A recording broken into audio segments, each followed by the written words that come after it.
प्रतिदिन अगर बेलपत्र खाओगे शंकर जी के मंदिर की तो मुख में जीवान छार छार हो जाती है। बोलो सही है कि गलत है? प्रतिदिन बेलपत्र खाओगे शंकर मंदिर की तो मुख में कई बार छाले भी पड़ जाते हैं। सत्य है कि गलत है? शिव महापुराण की कथा कहती है अति सर्वस्व वर्जते। आपको अगर बेलपत्र खाना है हफ्ते में 2 खाओ, हफ्ते में 3 खाओ।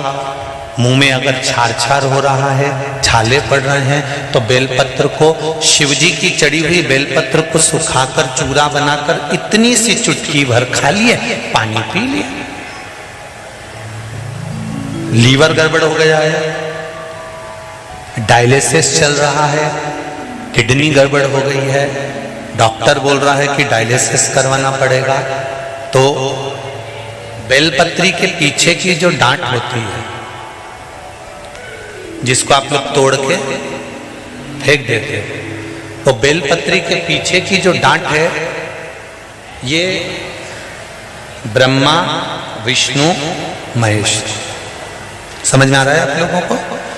बीच में जो डंडी दिख रही है आपको, इसके बीच में बड़ी पत्ती और 2 पत्ती के बीच में जो खाली जगह है, ये खाली जो डंडी है इसमें 33 कोटि देवी देवताओं का स्थान होता है। किसका स्थान है? 33 कोटि देवी देवताओं का। इसलिए बेलपत्र चढ़ाते समय बेलपत्र को इस जगह से पकड़कर समर्पित किया जाता है कि 33 कोटि देवी देवताओं का स्पर्श कर कर, ब्रह्मा विष्णु महेश का स्पर्श कर कर चढ़ाया जाता है। बेलपत्री के नीचे की जो डंडी होती है, ये 2 पत्ती से लेकर नीचे का जो भाग होता है, ये स्कंद पुराण कहती है इसमें 64 योगनियां और मेरी माता पार्वती का संपूर्ण जितनी शक्तियां हैं वो सारी शक्तियां इस डंडी के अंदर विराजमान होती हैं। इस डंडी के पीछे एक गोखरू होता है जिसको माताएं तोड़ देती हैं। वो जो टूटा हुआ गोखरू रहता है उसमें भगवान शंकर के प्रत्येक गण का भाव रहता है। इनका काम क्या रहता है? जब शरीर में किसी व्यक्ति के जीवन में जब दुख तकलीफ या रोग बढ़ता है तो वो गोखरू जो नीचे का रहता है, वो टूटा हुआ गोखरू अशोक सुंदरी वाली जगह पर चढ़ाकर हफ्ते में 2 बार उसको चबा चबा कर अगर खा लिया जाए तो डायलिसिस की जरूरत नहीं पड़ती, डायलिसिस छूट जाता है, लीवर और किडनी काम करना प्रारंभ कर देते। और अच्छे से सुन लेना, अभी की अभी घर जाकर शुगर की जांच करना।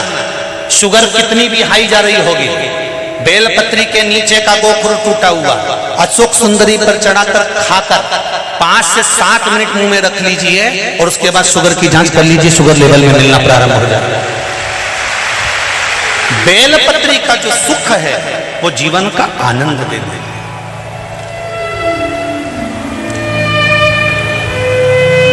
साधारण नहीं है बेलपत्र।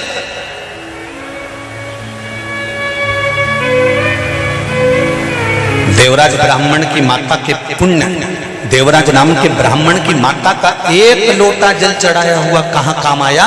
जब देवराज के शरीर में ताप पड़ा, देवराज बीमार पड़ गया, शंकर जी के मंदिर में चोरी का सामान लेकर बैठ गया। चोरी के सामान को लेकर शिव मंदिर में देवराज बैठ तो गया, चोरी के सामान को लेकर देवराज बैठ गया।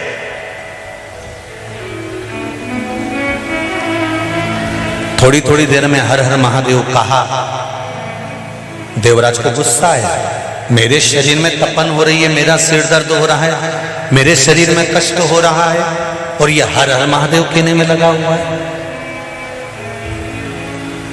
हम कई बार कहते हैं, जितने लोग आस्था चैनल पर कथा सुन रहे हैं, जितने लोग फेसबुक यूट्यूब पर कथा सुन रहे हैं, उनसे निवेदन है अपनी टीवी का वॉल्यूम तेज कर कर सुना करो।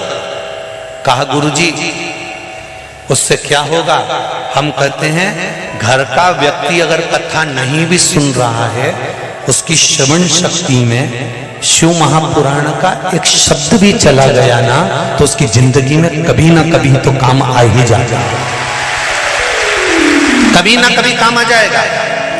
जब घर में पैसे की कमी आती है, जब घर में धन की कमी आती है, पैसा नहीं रहता है, सारा की सारा पैसा कहीं चले जाता है, तब मेरी घर की जो माताएं होती हैं ना, पति इनके पास जाकर अगर धीरे से कह दे, छोरा धीरे से कह दे, माँ बहुत घाटा लग गया है, पैसा नहीं है, तो माँ तुरंत कहती है काय को घबराए छोरा, काय घबराए। और माँ अंदर जाए और माँ ने एक डब्बे में थोड़ा सा पैसा छुपा कर रखा था, वो निकाल कर लाके दे देती है। वो माँ, वो पिता अपने बच्चों को दुखी नहीं देख सकते, माता पिता अपने बच्चों को दुखी नहीं देख सकते। उसी तरह तुम्हारा किया गया भजन, तुम्हारा किया गया कीर्तन, अगर वॉल्यूम तेज कर कर भी तुम शिव महापुराण की कथा सुन रहे हो, तो तुम्हारे कानों में अगर कुछ चले गया है तो याद रखना, तुम्हारी श्रवण शक्ति में अगर थोड़ी सी भी शिव महापुराण की कथा चली गई है, जहां तक इस शिव महापुराण की आवाज जा रही है, वहां तक अगर शंकर की कथा तुम्हारे कानों तक जा रही है, तुम भले शंकर को मानो मत मानो, तुम शिव के मंदिर जाओ मत जाओ, तुम नर्मदा जी नहाओ मत नहाओ, तुम शंकर के मंदिर में जाके एक लोटा पानी चढ़ाओ मत चढ़ाओ, पर तुम्हारे कानों में अगर शिव महापुराण की कथा का एक शब्द भी पहुंच गया है, तो ये शब्द जब जब जैसे पैसा खत्म हो जाता है तो मां निकाल कर दे देती है। तुम्हारी सुनी हुई कथा जिस दिन तुम्हारे जीवन में दुख सामने आकर खड़ा हो जाएगा, उस दिन माता पिता देवाधिदेव महादेव और माता पार्वती तुम्हारे जीवन का सुख प्रदान करें। तुमने श्रवण करा ना करा, तुमने लिया ना लिया, तुमने ग्रहण करा ना करा,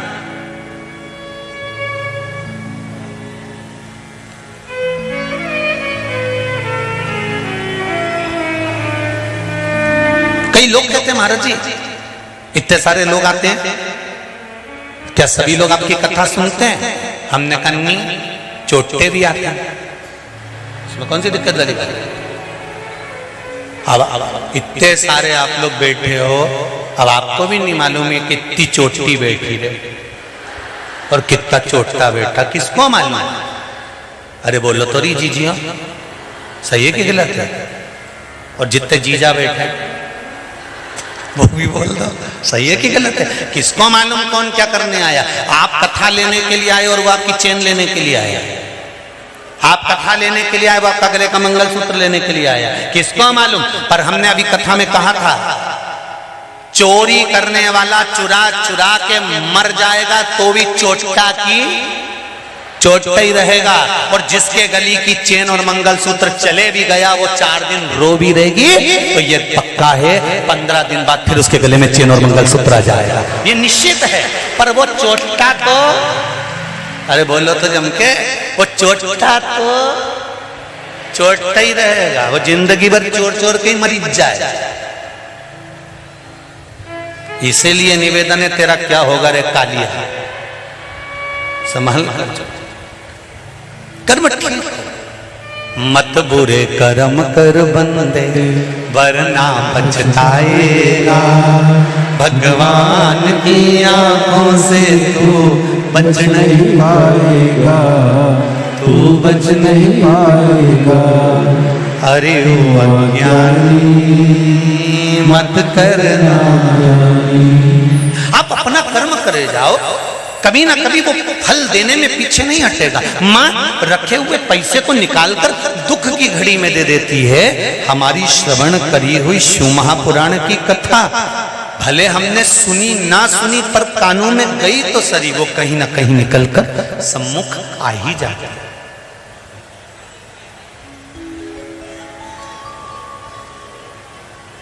देवराज बाहर निकला मंदिर से, प्राण छूट रहे, उसको नहीं मालूम कि बेलपत्री के पेड़ के नीचे मेरे प्राण छूट रहे। सनातन धर्म में, सनातन धर्म के अंदर एक एक व्यक्ति को मालूम होगा कि जब मुर्दे को लेकर जाते हैं, राम नाम सत्य कहते कहते कहते कहते मुर्दे को जब लेकर जाते हैं, तो एक जगह मुर्दे को उतारना पड़ता है। बोलो सही है कि गलत है? एक जगह पे मुर्दे को नीचे उतारना पड़ता है, और वहां उतारने के बाद थोड़ी देर बैठ जाते हैं, उसको कहते हैं विश्राम स्थल। मुर्दे को जहां रखा जाता है, अर्थी को जहां रखा जाता है। विश्राम कराया, फिर वापस उठाया, शमशान में लेके चले गए, चिता बनाई, आग लगाई। उस विश्राम स्थल को क्यों बनाया जाता था? वो विश्राम स्थल कब से बनना चालू हुआ? शिव महापुराण की कथा कहती है, देवराज मंदिर से बाहर निकला, बेलपत्री के पेड़ के नीचे बैठा था और उसको प्राण छूट गए। उसका ताप बढ़ गया, शरीर में रोग बढ़ गया, प्राण छूटने का समय आ गया।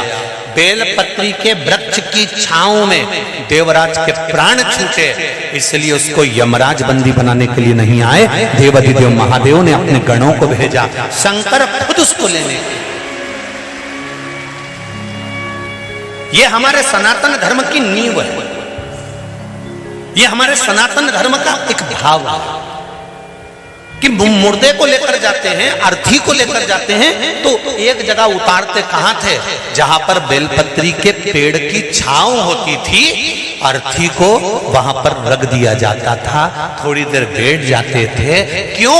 क्योंकि अर्थी के ऊपर जो मुर्दा बंधा हुआ है, उस पर बेलपत्री के वृक्ष की जब छांव पड़ती है, तो उस जीव को ना तो पिंडदान की जरूरत होती है, ना तर्पण की जरूरत होती है, उसकी मुक्ति तो वहीं से हो जाती है।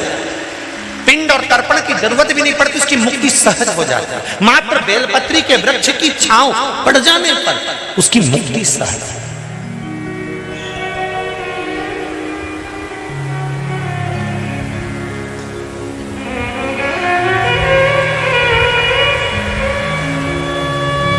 गर्ग संहिता वर्णन करती है, एक कर्मकांडी ब्राह्मण, पूजन कराने वाला ब्राह्मण जजमान से जब बेलपत्र शंकर जी पे चढ़वाता है और बोल कर चढ़वाता है कि एक बेलपत्र शिव को चढ़ाओ, एक और बेलपत्र शंकर भगवान को चढ़ाओ।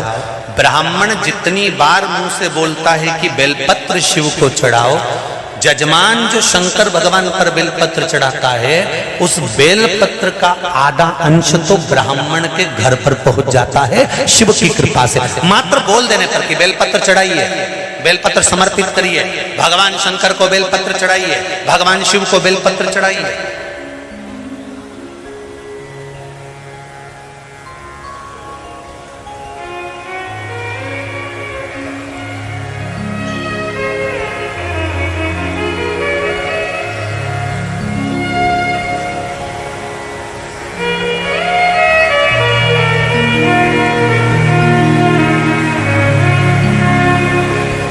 कृपा का स्थल है।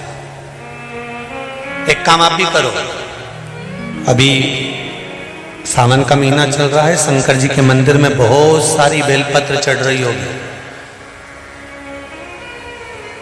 चढ़े हुए निर्माल्य को ब्राह्मण देवता मंदिर से उठाकर विसर्जन में रख देते हैं। आप फ्री होकर जाओ, निर्माल्य में से सारी बेलपत्र उठाकर ले आओ, धोकर सुखाकर रख लो, उसका चूरा बनाकर रख लो। जब जब जीवन में अगर किसी को जरूरत पड़े कि शुगर और बीपी गड़बड़ हो रहा है, शंकर जी पे चढ़ी हुई बेलपत्र का वो चूरा आप किसी को भी गिफ्ट करना प्रारंभ कर दीजिए, उसके जीवन में स्वास्थ्य ठीक होना प्रारंभ हो जाएगा। थोड़ा सा तो हमको करना पड़ेगा। क्यों फेंके?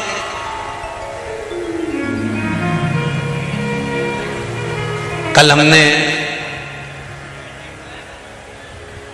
एक मैसेज में पढ़ा था, हरदा में एक संस्था तैयार हुई है।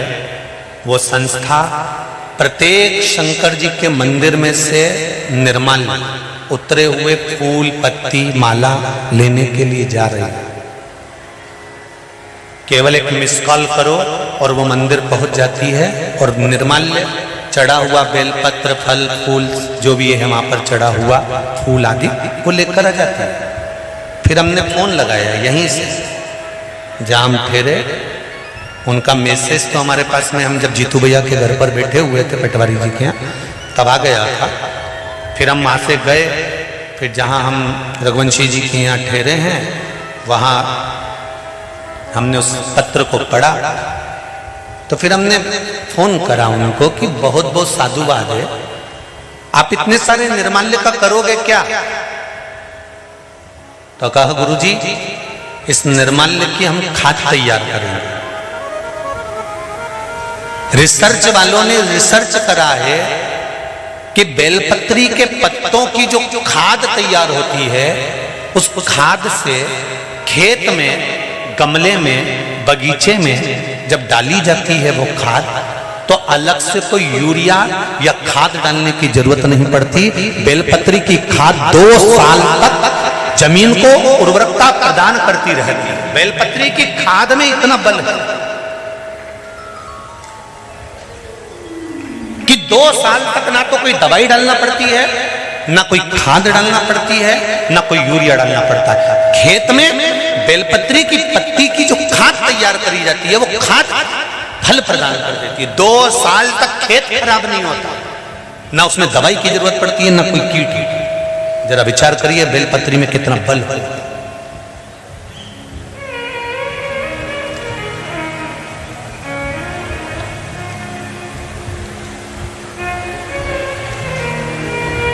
अब हम थोड़ा सा करें, शिव मंदिर में जाना, देवराज ब्राह्मण के प्राण बेलपत्री के पेड़ के नीचे छूट रहे हैं, प्राण छूटे देवराज के और शंकर भगवान उसको नंदी पर बिठा कर लेकर जा रहे हैं। जरा विचार करना, दिन भर चोरी करता था, दिन भर कपट करता था, दिन भर बेईमानी करता था, दिन भर प्रपंच करता था, दिन भर गलत काम करता था, उसके बाद भी उसके प्राण लेने के लिए कोई दूसरा नहीं आया। मेरा देव अधिदेव महादेव आया, नंदी पर बिठाया और लेकर चल। देवराज के मन में यह बात खल गई। देवराज ने पूछ लिया, मैं पापी हूं, मैंने चोरी करी है, मैंने लोगों का धन चुराया, उनकी आंख में आंसू आए, मेरे कारण किसी का दिल दुखा है, मेरे कारण किसी का हृदय दुखा है।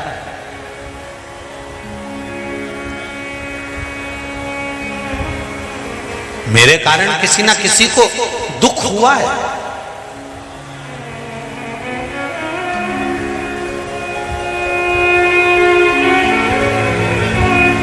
मेरे कारण किसी ना किसी को तकलीफ हुई है। तो देवराज कहते हैं कि जब मेरे कारण किसी को दुख हुआ तो मैं शंकर भगवान के धाम कैसे जा सकता हूं? अरे भाई, जो जीते जी भगवान के मंदिर चले जाता है, जो जीते जी शिवालय चले जाता है, जो जीते जी शंकर भगवान के मंदिर में चले जाता है, जब तक भगवान के पट खुले हैं आप शंकर के मंदिर जाते रहो। जब तक भगवान का द्वार खुला है आप भगवान के द्वार जाते रहो। मरने के बाद तो ये शरीर अगर लेकर भी जाएंगे और पंडित जी को मालूम पड़ गया कि सामने से मुर्दा आ रहा है तो तुरंत भगवान को पर्दा लगा दिया जाता है कि मुर्दा निकल कर जा रहा है, जल्दी से पट बंद कर दो। मुर्दा निकल कर जाता है तो मंदिर के द्वार भी बंद कर दिए जाते हैं। मुर्दा निकल कर जाता है तो मंदिर में पर्दा डाल दिया जाता है। मुर्दा निकल कर जा रहा होता है तो भगवान को राजभोग नहीं कराया जाता। मुर्दा निकल कर जा रहा है तो भगवान को आचमन नहीं कराया जाता। जब पंडित जी को मालूम पड़ के जाए कि यहाँ से मुर्दा जा रहा है तो पंडित जी तुरंत पर्दा लगा देते कि मुर्दा निकल जाने दो फिर भगवान को राजभोग कराएंगे, मुर्दा निकल जाने दो फिर भगवान को जल पिलाएंगे, मुर्दा निकल जाने दो भगवान को आचमन करा देंगे, मुर्दा निकल जाने दो फिर भगवान की आराधना कर लेंगे, फिर पट खोल देंगे। भगवान समझा रहा है कि जीते जी मेरे मंदिर में आ, मेरा दरवाजा खुला है, तब तू मेरे मंदिर में प्रवेश कर जा।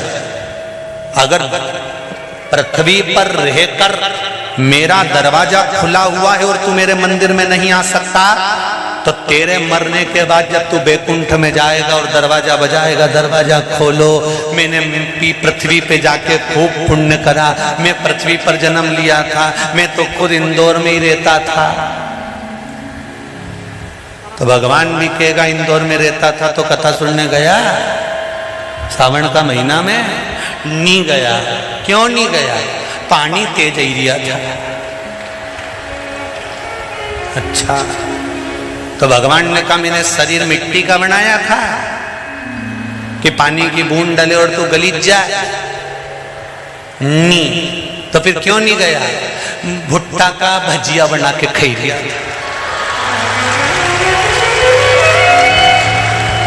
भगवान नहीं बोले ले जाओ इसको नरक में, इसको भुट्टा का भजिया बहुत पसंद है तो इसका ही भजिया बना तेल में तल डाल, फिर मिर्ची जैसा भजिया बनाया बेसन में डाल डाल के कड़ाव में तला।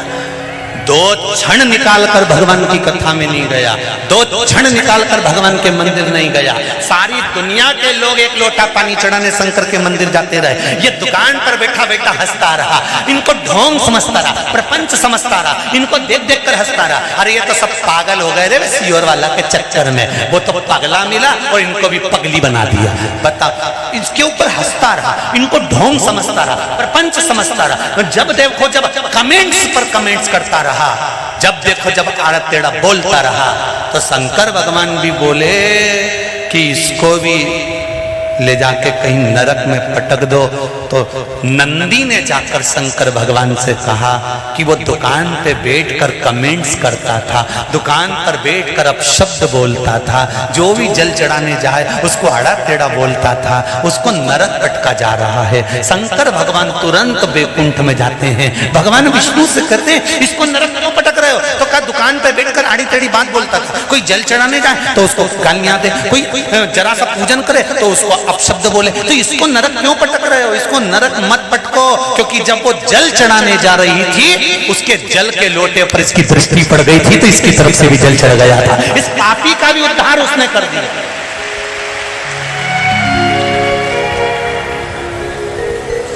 इस पापी से पापी जीव का भी उद्धार उसने कर दिया।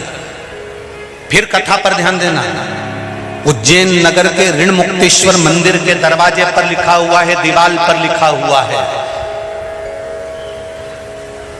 सारी पुराण 7 पीढ़ी तारती है, पर उज्जैन के ऋण मुक्तेश्वर मंदिर की दीवार पर लिखा है शिव महापुराण 71 पीढ़ी को तारती है। एक पीढ़ी तारने वाली नहीं है शिव महापुराण की कथा। आप कथा सुनकर जिस गाड़ी से जाओगे, आप कथा सुनकर जिस रास्ते से जाओगे, आप कथा सुनकर जहां से निकल कर जाओगे, वो कथा का रसतत्व तुम्हारे शरीर में बना रहेगा। रोमावली से वो तरंगे निकलती रहेगी, ना जाने कितने जीवों का कल्याण कर दे। तुम्हारी तप साधना साधारण नहीं है भाई।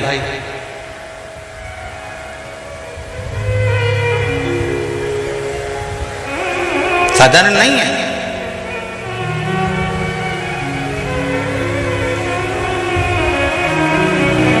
मेरे भोले तेरा सहारा है, मेरी नैया का तो किनारा है, मेरी नैया का तो किनारा है। महाराज शिव कथा कह रही है। देवराज कहता है मैंने तो पाप पर पाप करा है और आप मुझे कैलाश धाम ले जा रहे हो। ऐसा कौन सा पुण्य मैंने करा? कौन सा पुण्य करता?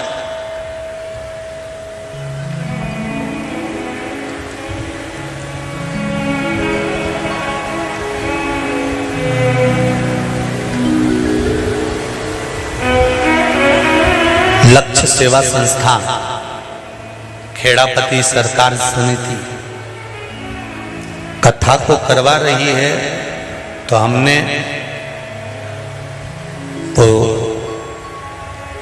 संजय कामले जी को भी बोला था और भरत जी को भी बोला था कि कथा के पंडाल में अगर एक एक कार्यकर्ता, अभी तक इन्होंने जो भी कार्य करा होगा वो कहीं कहीं करा होगा, पर इस शिव महापुराण के पंडाल में, इस शिव महापुराण की कथा में अगर एक छोटा कार्यकर्ता भी कार्य कर रहा है, वो तारीख लिख ले कि मैंने शंकर के चरणों में 7 दिन सेवा दी है, उसका अंदाजा लगा कर रखना कि 3 महीने में मेरा महादेव उनको क्या क्या दे सकता है।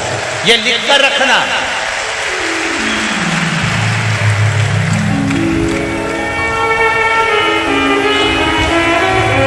कोई महाराज नहीं होगा जो व्यासपीठ से बोलता होगा कि लिख के रखो तारीख कि तुमने शंकर के मंदिर में कितना दिया, तुमने शंकर के मंदिर में कितना रुपया लगाया, तुमने शिव महापुराण में क्या लगाया, तुमने भगवान के भजन में क्या लगाया, तुमने ब्राह्मण देवता जब अभिषेक करने आया तो उस ब्राह्मण को तुमने क्या दिया। तारीख लिख लेना कि शंकर के पूजन में जो तुमने दक्षिणा दी है, शंकर के पूजन में जो तुमने लगाया है, शंकर के पूजन में जो तुमने एक बेलपत्र चढ़ाया है, शंकर के पूजन में ब्राह्मण जन को तुमने एक अठन्नी भी दी है, तो वो तारीख में लिख के रखना कि तुमने इतनी तारीख को इतना दिया था, और 3 महीने में जोड़कर रखना कि शंकर के पूजन में दिया गया उसका फल मिला कि नहीं मिला, उसका फल कितना प्राप्त होता, उसका कितना सुख होता।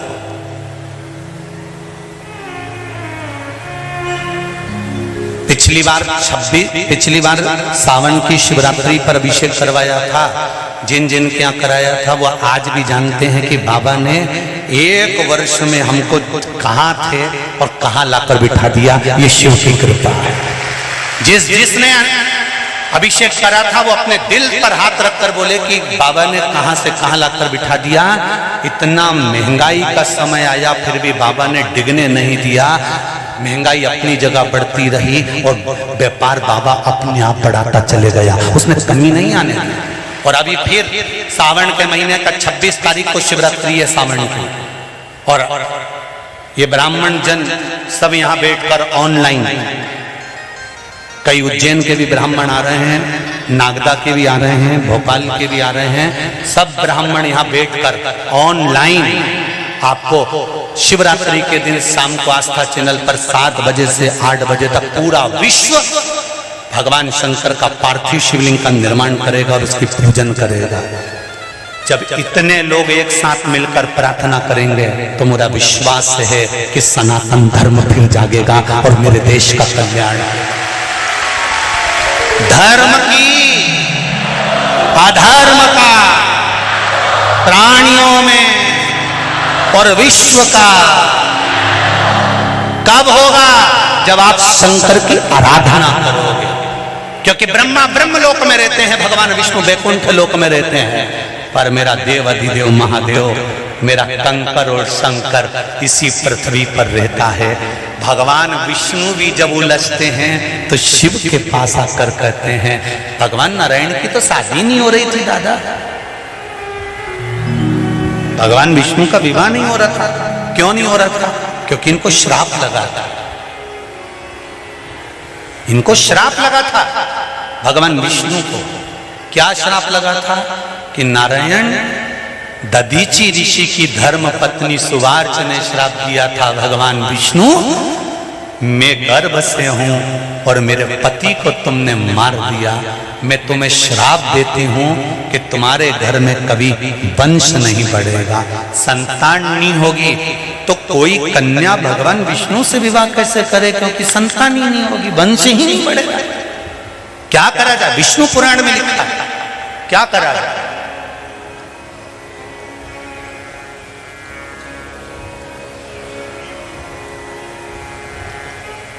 और लक्ष्मी जी की माता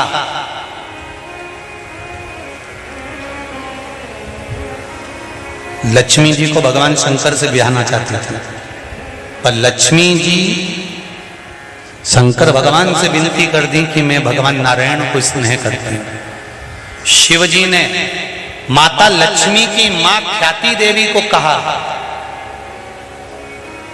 लक्ष्मी जी की माता का नाम क्या था? ख्याति देवी। क्या नाम है? जम के बोलो जरा। ख्याति देवी।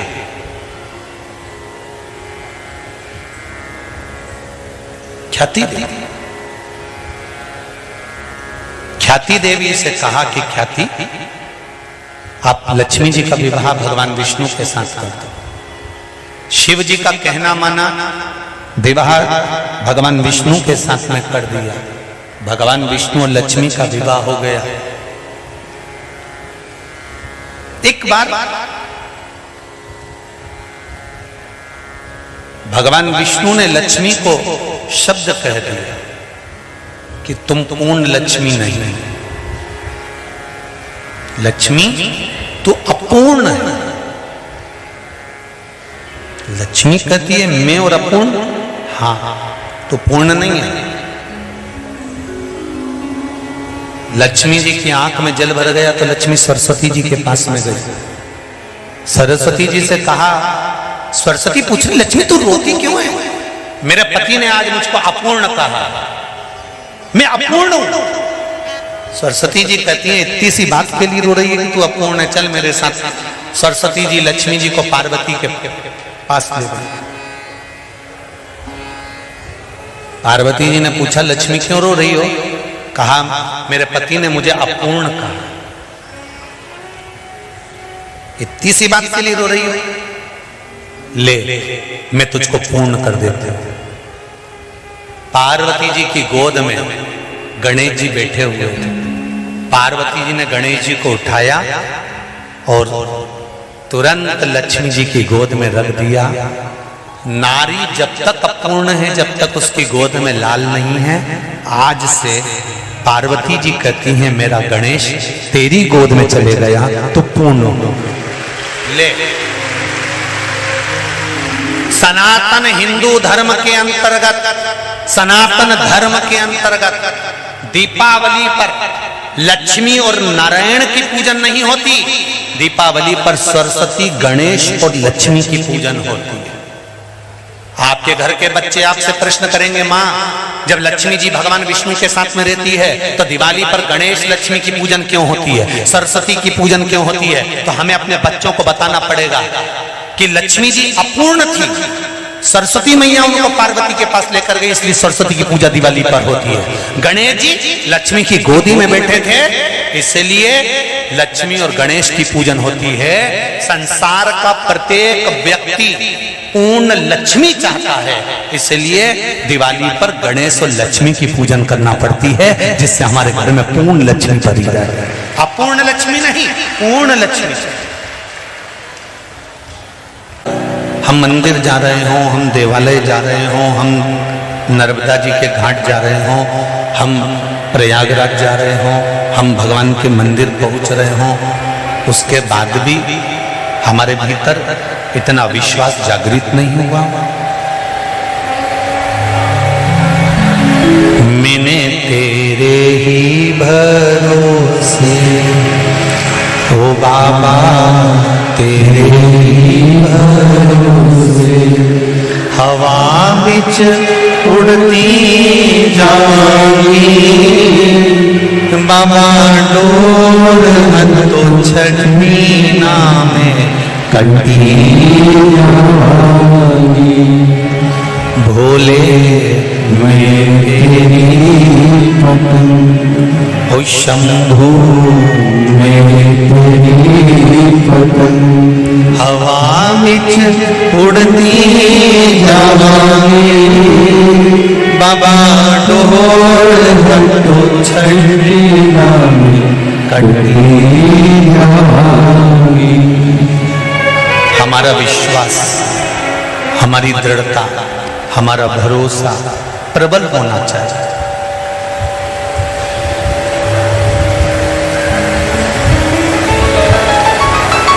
शिव महापुराण में आप भीड़ बढ़ाने के लिए कभी मत जाना, और हम तो आपके भी हाथ जोड़ें, जरूरी नहीं है कि तुम भीड़ बढ़ाओ।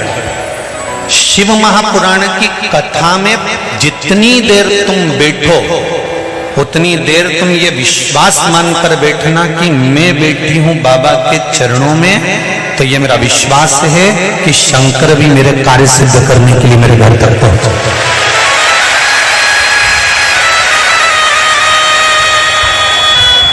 दिखावा करने की जरूरत नहीं है बाबा देवादिदेव महादेव की कथा में।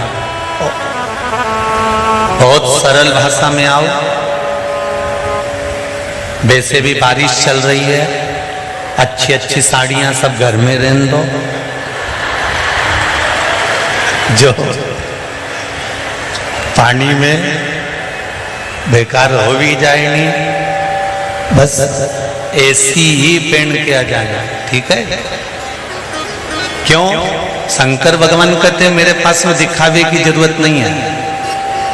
अगर तुझे आना है तो विश्वास लेकर आना, और जैसी है ना, ये भगवान कहते हैं ना सावन के महीने में इतनी जल वृष्टि क्यों होती है, आषाढ़ में नहीं हो, भादों में नहीं हो, कुंवार में नहीं हो, कार्तिक में नहीं हो, पर सावन में इतना पानी क्यों गिरता है। शंकर भगवान कहते हैं कि सावन में पानी इसलिए, और तुम देखना सावन में शादी ब्याह भी नहीं होते हैं क्या, क्योंकि दुल्हन ब्यूटी पार्लर से आए और पानी गिर जाए तो जैसी थी वैसी की वैसी हो जाए। तो शादी ब्याह भी सावन में, भगवान शंकर कहते हैं कि सावन में मैं इतना पानी इसलिए गिराता हूं कि तेरे भीतर जो विश्वास है, तेरे भीतर जो भक्ति है वो सम्मुख है, तू जैसा है वैसे ही रहे, उसमें कुछ बदलने की जरूरत नहीं।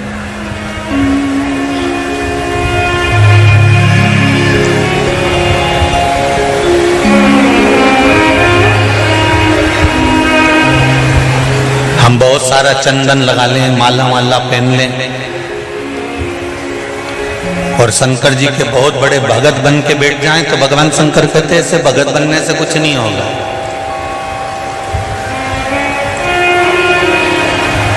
शंकर भगवान की कथा कहती है,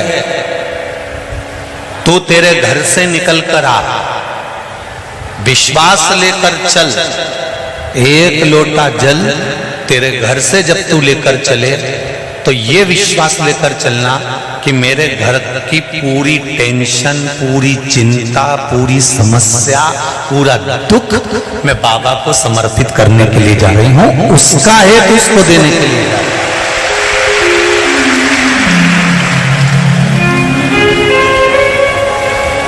और कितनी भी अच्छी पड़ोसन होना, मंदिर में अपना दुख उस पड़ोसन को कभी मत सुनाना। कितना बड़ा भी करोड़पति तुम्हारे साथ मंदिर में बैठा हो और तुम्हारे पास में पर्स में अगर पैसा नहीं है, तुम्हारे पास में कोई रुपया नहीं है, तो तुम अपनी पड़ोसन से मांगकर 1 रुपया भी मंदिर में मत चढ़ा।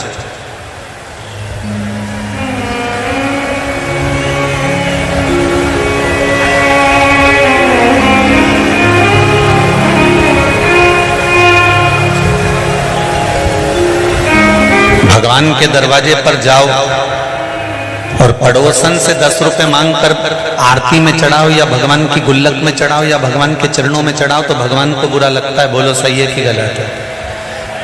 सास तुम्हारे साथ है और तुम पड़ोसन से कह रहे हो काकी जी अचार कैसे डालते हैं, तो सास को बुरा नहीं लगेगा कि मैं घर में बैठी हूं तो मुझसे तो पूछ कि अचार कैसे डालते हैं, मेरे हाथ का अचार तो पूरे मोहल्ले के लोग खाते हैं और तू पड़ोसन से पूछ रही, तो ये सास का अपमान है।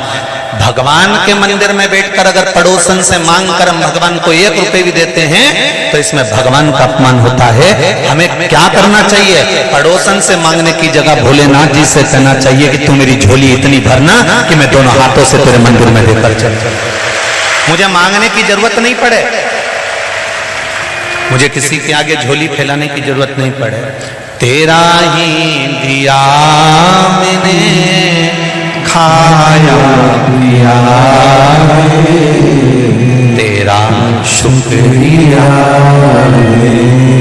तेरा शुक्रिया, मुझे मेरे बाबा ने बहुत दिया है, तेरा शुक्रिया,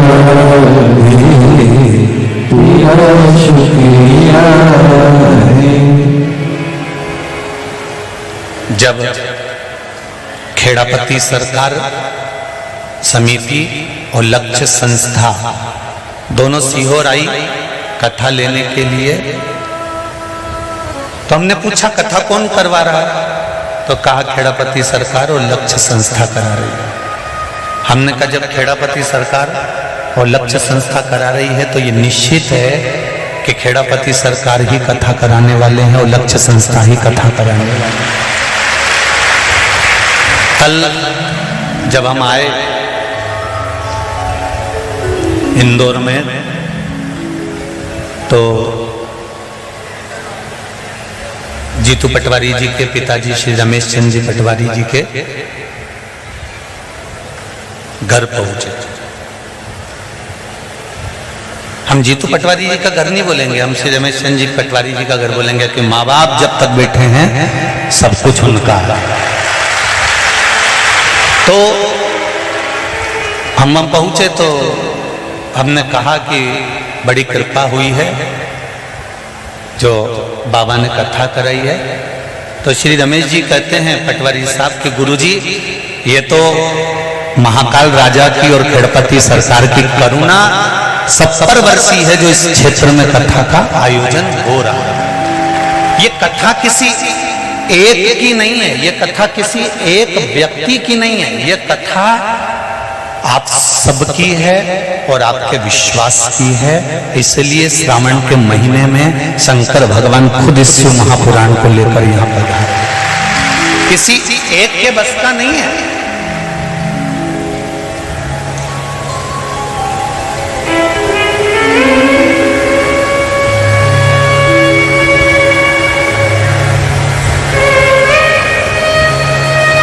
मंदिर का जब घंटा नहीं बजा, मंदिर का जब घंटा नहीं बजा तब पांडवों ने पूछा हमारी सेवा में कोई कमी रह गई है क्या, हमारी सेवा में कोई कमी है? कहा यज्ञ तो ब्राह्मणों ने पूर्ण करवाया। कर्मकांडी ब्राह्मण जब कोई पूजन कराने बैठता है तो अपने दिल से, अपने चित्त से, अपने मन से, अपने भाव से भगवान को रिझाकर पूर्ण पूजन कराता है। और हमेशा जजमान के हित के लिए जितना कर सकता है एक ब्राह्मण, एक कर्मकांडी ब्राह्मण उतना करता है। दुनिया के लोग अपने घर में दिवाली की पूजन करते हैं, पर ब्राह्मण अपने घर की दिवाली को छोड़कर जजमान के घर में दिवाली पूजन करने जाता है कि इनका भंडार भरा रहा है। इनका भंडार भरा रहेगा तो ये संपूर्ण विश्व का भंडार का आनंद भरते रहेंगे। इसलिए एक कर्मकांडी ब्राह्मण अपना पूर्ण आशीर्वाद, पूर्ण आनंद देता है।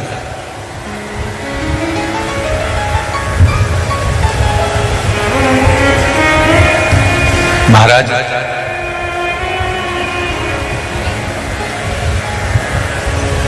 शिव कथा कह रही है, घंटा नहीं बजा। जब घंटा नहीं बजा, ब्राह्मणों ने कहा कि हमने यज्ञ पूरा करवा दिया, हमने यज्ञ अच्छा करवा दिया, पर दो तरह का यज्ञ होता है। एक यज्ञ में सांकल्य दी जाती है, दूसरे यज्ञ में जो तुमने पूरे नगर में डोंडी पिटवाई की भंडारा भंडारा भंडारा भंडारा, और कोई भोजन करने से वंचित रह जाए, कोई भोजन करने से वंचित है, जरूर कोई भूखा रह गया है। पता करो कि कौन भूखा रहा। सेवकों को भेजा, नकुल, सहदेव, अर्जुन, भीम सब गए। तब पता करा कि एक बूढ़ा व्यक्ति अपने झोपड़े में बैठा हुआ है, और झोपड़े में बैठा हुआ वो बूढ़ा व्यक्ति कह रहा है कि मैं भंडारे का भोजन ग्रहण करने नहीं जाऊंगा। सबने हाथ जोड़े, नमन करा, प्रणाम करा कि क्यों भोजन करने नहीं जाओगे? तो कहा 108 अश्वमेध यज्ञ का फल अगर पांडव मुझे दे देंगे तो मैं उनके घर में भोजन कर लूंगा।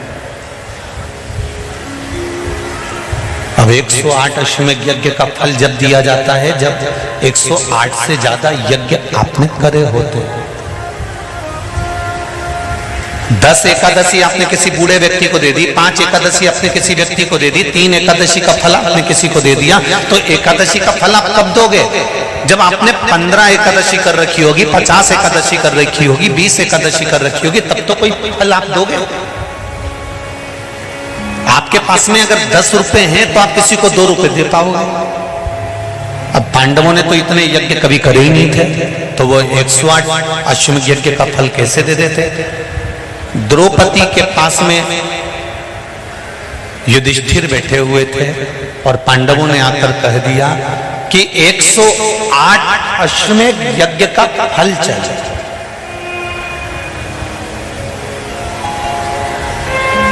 108 अश्वमेध यज्ञ का यदि फल मिलेगा तब वो बूढ़ा व्यक्ति भोजन करने के लिए आया।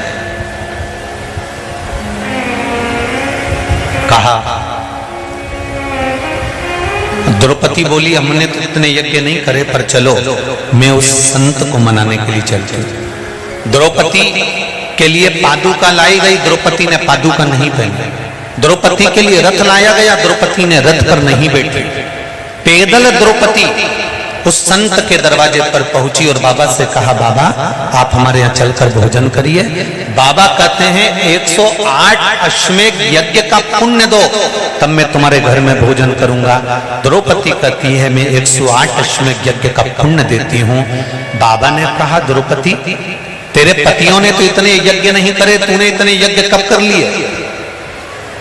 द्रौपदी कहती है, बाबा हमारे शास्त्र कहते हैं, हमारा धर्म कहता है, हमारे वेद और पुराण कहते हैं, जितने कदम चलकर हम भगवान के मंदिर पहुंचते हैं, जितने कदम चलकर हम संत के दरवाजे पहुंचते हैं, जितने कदम चलकर हम शिव महापुराण की कथा तक पहुंचते हैं, उतने अश्वमेध यज्ञ हम अपनी जिंदगी के कर लेते हैं। उतने अश्वमेध यज्ञ हमने करते हैं। और हमारे अश्वमेध यज्ञ कोई साधारण नहीं है।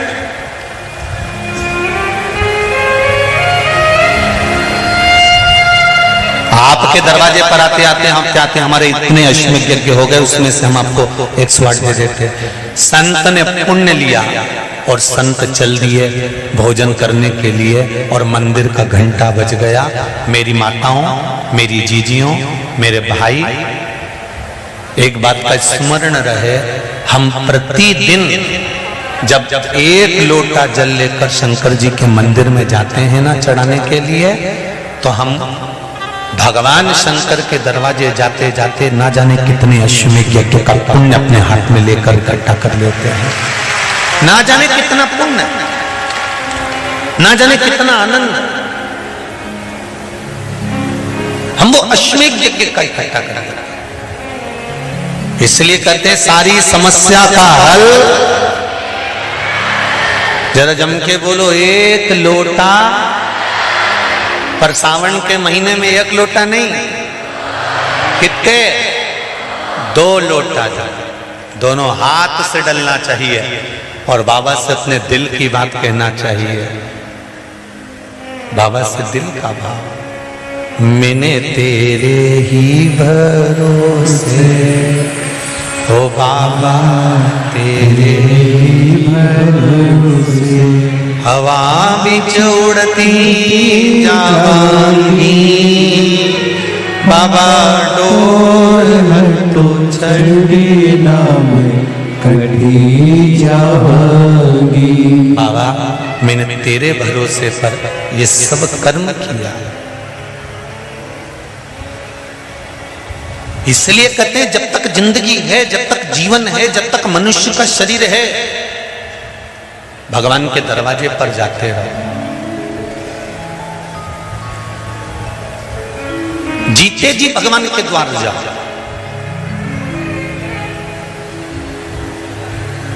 अपन जीते जी अगर भगवान के दरवाजे नहीं जा पाते, उसका दरवाजा तक हमने नहीं देखा, उसकी चौखट तक हमने नहीं देखी, दुनिया के लोगों ने हंसी उड़ा दी। बताओ मंदिर जाने से कुछ होता है?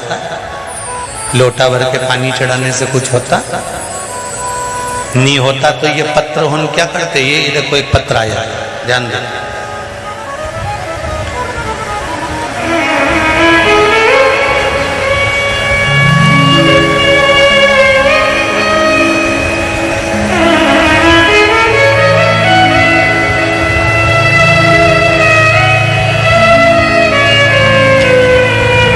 नाम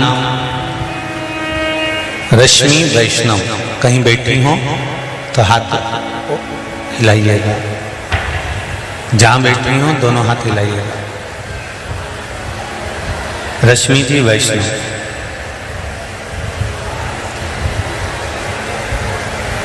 एक तो तुम इतने सारे तो आए हो रे हैं, दिख भी नहीं रहे हो कहीं। अच्छा उधर बैठी है क्या? जहां बैठी हो तो हाथ हिला देना। रश्मि वैष्णव 7 VIP श्रीनगर अन्नपूर्णा रोड पंडाल के पीछे ही घर है। अरे वाह, फिर तो पड़ोसी हो।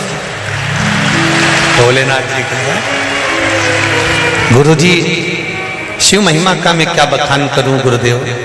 हमारे भाई का रिश्ता नहीं हो पा रहा था।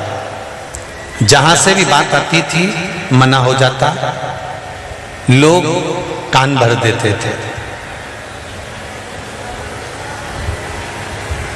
गुरुजी मैंने आपकी कथा शिव महापुराण की 1.5 साल से सुन रही हूं और मैंने भाई के लिए पशुपति व्रत किया। चौथा सोमवार को ही बाबा की ऐसी कृपा हुई कि एक रिश्ता आया और बाबा की कृपा से वो रिश्ता पक्का हो गया। 9 फरवरी 2023 की शादी निकल गई है और महादेव के आशीर्वाद से लड़की भी बहुत अच्छी मिली है। सोमवार के अगले ही दिन हम लोग कुबेरेश्वर धाम जाकर बाबा को प्रणाम कर कर आए। दूसरा पत्र है राधा वैष्णव, दरीसा माइंस राजस्थान से। कहीं बैठी हो तो हाथ हिलाइएगा। गुरुजी यही व्रत हमने भी अपनी मामी जी को बताया और मामा जी को नौकरी से निकाल दिया था कारणवश, और उन्होंने भी पशुपति व्रत किया। चौथा सोमवार को ही मामा जी को फोन आ गया और नौकरी लग गई। बाबा के बताए हुए 1 लोटा जल से वही पानी हमने घर के सब लोगों को दिया। गुरुजी मम्मी की शुगर अच्छी हो गई है, पापा का पैर और भाई को हार्ट हृदय में तकलीफ थी, वो भी बाबा की कृपा से सारे ब्लॉकेज हट गए। ये शिव है। कोई कहे कि शिव क्या देता है, हम कहते हैं एक बार तुम दिल देकर देखो, फिर वो क्या नहीं दे देता है ये उसके ऊपर। आप दिल तो दो।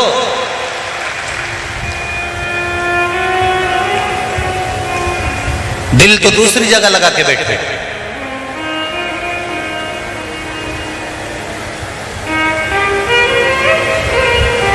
संसार के लोगों को दिल दोगे ना तो रात को 8 बजे से लेकर रात को 1 बजे तक बात करना पड़ेगा। बोलो सही है कि गलत है? जब तक नेट खत्म नहीं हो जाता। और परमात्मा को अगर दिल दिया है तो तुलसीदास जी लिखते हैं आदि में पुनि। एक क्षण भी हमने अगर हमारे भोलेनाथ को दिया है तो निश्चित है मेरा शंभू मेरा शंकर तुम्हारे दुख की घड़ी में हर पल तुम्हारे सामने खड़ा मिलेगा। हर पल हर क्षण हर समय।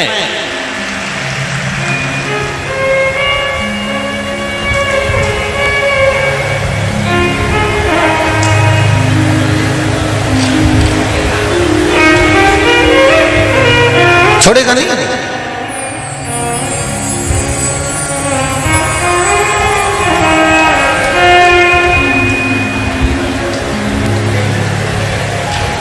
महाराज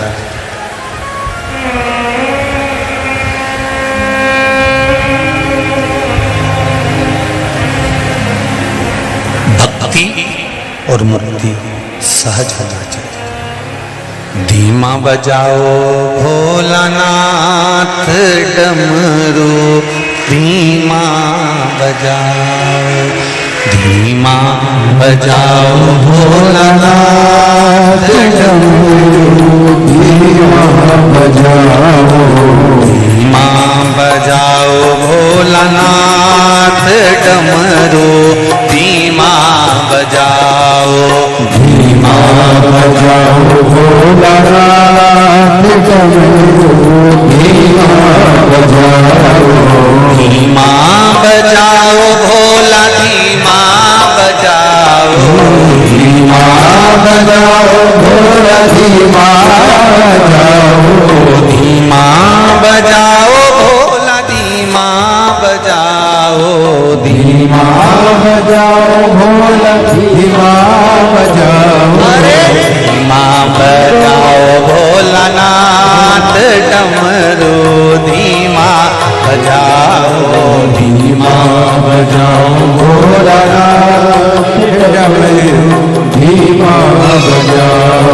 धीमा बजाओ भोलानाथ डमरू, धीमा बजाओ, धीमा बजाओ भोलानाथ डमरू, धीमा बजाओ।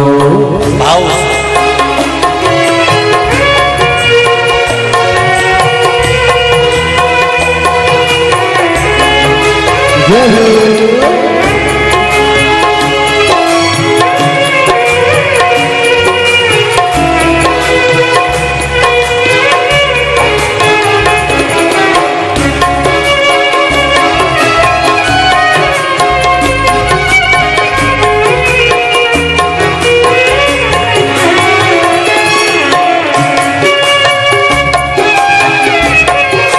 हर हर महादेव।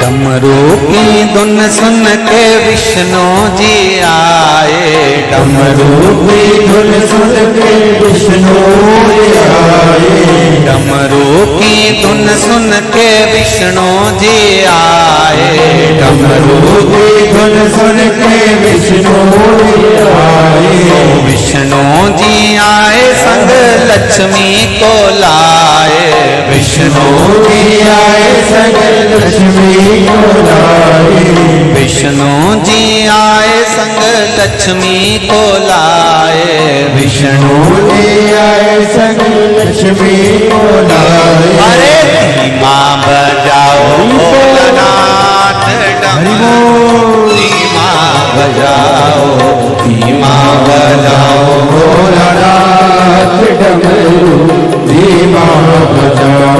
अरे धीमा बजाओ भोलानाथ डमरू, धीमा बजाओ, धीमा बजाओ भोलानाथ डमरू, धीमा बजाओ। दोनों हाथों से ताली से बजाते बड़े भाव से। हर हर भोले शंभो भोले शंकर भगवान की।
डमरू की धुन सुन के ब्रह्मा जी आए, डमरू की धुन सुन के ब्रह्मा जी आए, ब्रह्मा जी आए संग ब्रह्मणी को लाए, ब्रह्मा जी आए संग ब्रह्मणी को लाए, ब्रह्मा जी आए संग ब्रह्मणी को लाए, ब्रह्मा जी आए संग ब्रह्मणी को लाए।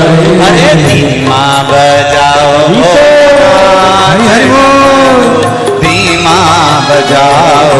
धीमा बजाओ भोलानाथ डमरू धीमा बजाओ धीमा बजाओ भोलानाथ डमरू धीमा बजाओ धीमा बजाओ भोलानाथ डमरू धीमा बजाओ धीमा बजाओ भोला धीमा बजाओ धीमा बजाओ भोला धीमा